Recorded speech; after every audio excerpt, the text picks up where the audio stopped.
Does creating captions for Instagram come super easy to you, but you're not really sure how to take captions and turn them into a full blog post? Or do you know that you can take captions and make that a podcast episode or a video? If that's a little bit new to you, this is the right video for you. We're going to talk about how to repurpose social captions on Instagram, Facebook, LinkedIn, wherever it's easier for you to create it, and turn that into a variety of content across platforms so you can get in front of the audience that needs you.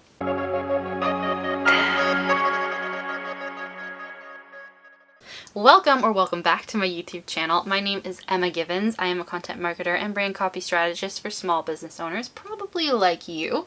And this is the best place to be to learn about copywriting, content marketing, mental health, and entrepreneurship. So if that sounds good, hit the subscribe button and the little notification bell so you actually get all the notifications when you're subscribed. And we're going to love having you as part of the community.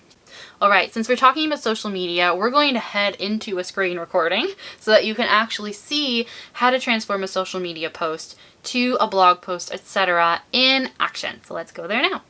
We're going to talk about how to start with social media captions and turn those into blog posts. It's a lot easier than you'd think. So from social to blog. From a platform like LinkedIn, Facebook, or Instagram, you can copy and paste a longer caption into a new blog post.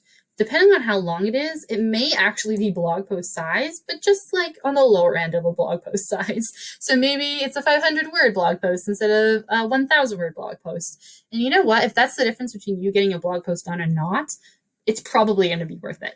Another way to make that even easier is to also, whatever the picture was that you used to accompany that post, this is particularly the case on Instagram where you kind of have to put up a picture. You have the choice to go with that blog post. So that could be kind of your featured header image for the blog post. It could be one of the ones that you see in the text, but you're probably only going to need to go and source like 2, maximum 3 other photos from maybe a stock photo website or one of your family photos, but it's just not going to be as complicated as if you were starting from scratch trying to source these kinds of images. All right, the second way to repurpose a social post into a blog post.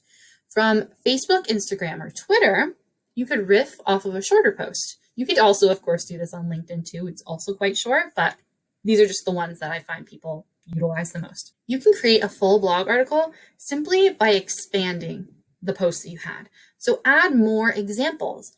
Share an anecdote about the topic you were teaching on. How did you learn about this for the first time? What happened when one of your clients figured this out with you for the first time? Also, you could acknowledge common rebuttals that you've gotten in the past for this opinion, especially if you're sharing something that's a little bit controversial or is maybe a new way of thinking about things. It's very much polarizing to people who were used to doing something a certain way. That's probably a great way to expand that text as well. Not only just to fill out more words, but also so that you show you understand where your audience is coming from. So you could say, well, at this point, you might be thinking blah, blah, blah, blah, blah. Or at this point, you're probably thinking blah, blah, blah, blah, blah. And that ideal client is kind of amazed that you anticipated their thoughts. And now they're really curious. Okay, she knows or they know that I'm thinking this. What are they going to say? What are they going to say in defense? So it's really useful both from filling out the word content, but also making it more interesting. Examples and anecdotes also make a blog post more interesting as well. Now, again, you can include the image that you used on the original social post if you did use one, particularly in the case of Instagram. And the third way to turn a social post into a blog post is from all social, any anecdotes that you shared that are personal even, as long as they're not so personal that it feels a little awkward or doesn't align with your brand to share in the context of your business blog, then anecdotes are fair game. So just make sure it still supports the image that you've created as a business owner. And if anything, it can make you more human, but of course, use your common sense. So share anecdotes, even from stories. So on Instagram stories, on Facebook stories, now that they have some, these are going to change over time. So wherever you might be able to do short form, short lasting content that are something like the 2021 Instagram story, you can use those as well as your regular status updates or your feed posts and expand on them. Use them as a word for word transcript, right? You can write that down, or if it's a story, you can sometimes upload them into something like otter.ai, which is a transcription service. So it'll transcribe it for you and just take a little bit of the work out.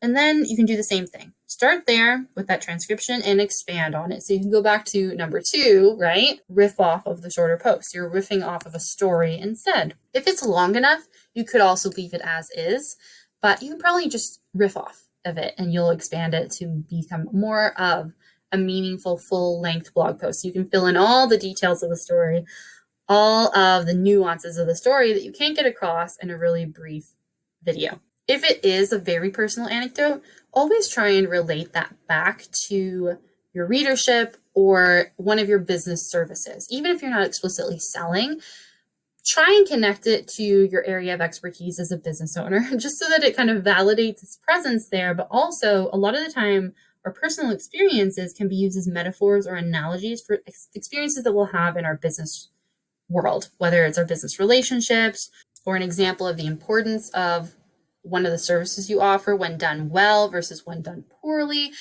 There's a lot that you can do with this. So essentially, share anecdotes from your feed or from stories, transcribe them if you need to, and utilize technology to make that easier for you. And then basically go back to number 2 and riff off. So at this point, you have a blog post from a social post, and you can take that blog post and use that as a video script. Let's go and look at all of the ideas down here. So at this point, you can take that new blog post that you've created from social and use that as the origin of a video script that you can read off of, or a podcast script that you can read off of. It doesn't have to be word for word either. You can kind of use it as a structural guide. You can also use that new blog post as a newsletter. Actually, a lot of the time, you can take a social caption and that can just be the newsletter. Newsletters don't have to be super long, and they don't have to be super graphic either. Depending on your style, it can almost be like a little love letter to your audience, in which case a social post may be just the right kind of tone to send to them as well. So consider that option. A social post may also inspire you to make a video, especially if you don't make hugely long videos. That may be enough for you to go off of without you having to turn it into a blog post first. You kind of reread the post, start thinking about it, and then put your camera on and see what comes to mind. If you're a verbal processor, that may be a fantastic option for you, whether in video or podcast format. You can always go back and edit it down a bit. You can definitely go back and record a separate intro and conclusion, whether that's or intro, outro, whether it's video or podcasting. But I would say if you're very much a talker or a verbal processor, that could be a great option, even if it's not the feed post. Maybe you're so verbal that you just recorded on stories originally on Instagram, and then you rewatch the story, or you download the story and rewatch it, and then you kind of expand on it further by recording yourself riffing in a video or a podcast episode. So do what feels more natural for you. If you're more of a writer, focus on the kind of script that you now have based on turning it into a blog post. Or if you want to go straight to a more audio or visual format, feel free to talk through it. You're not even live, so editing is on your side, right? All right, so those are some great ideas for repurposing a social post into blog content, video content, podcast content, and so on.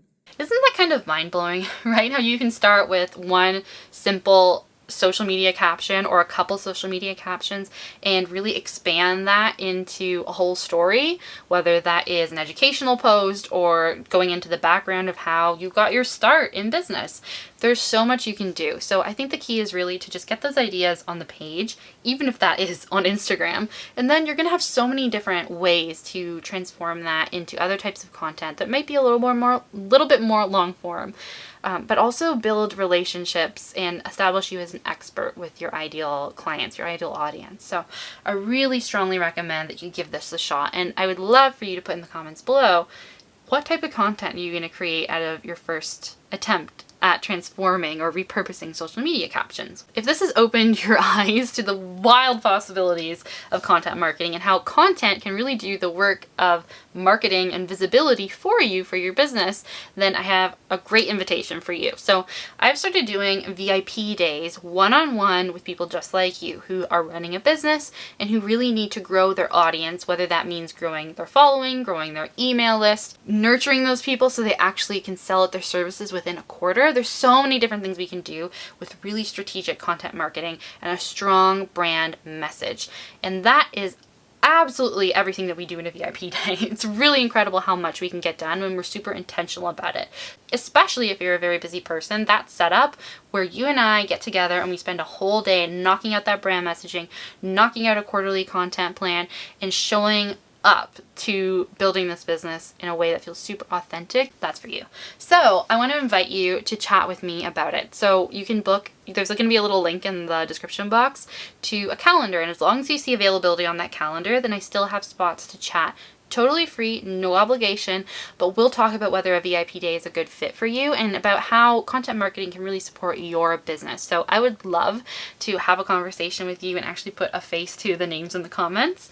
So I really, really strongly invite you to have a chat with me about the option of a VIP day. If you like this video, please give it a thumbs up, hit the subscribe button and the little notification bell so that you never miss an episode.